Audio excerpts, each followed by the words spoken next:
So, after natin kumuha ng stickers, nandito na tayo. So, ito pala yung dadaanan natin papunta sa Georgetown. Bale, nun pa sa unahan yung Georgetown property. Kaya na, papunta na tayo doon. So, ito yung way papunta doon. Bale, may dadaanan tayong tunnel dito.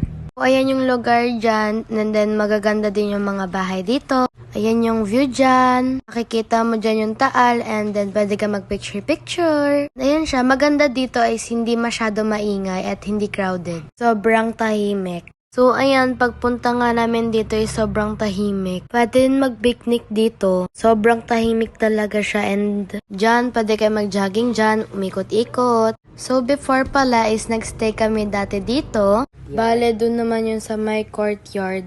Bale, maliit pa ako nung nagstay kami dito. 2 years kami nagstay dito kasama sila mami. Nung nandito pa si mami. Bale, I think 3 years old ata ako nun. Diyan kami nagpe-picture-picture, nag-jogging dati. Dahil maganda dito pag morning, maganda mag-jogging.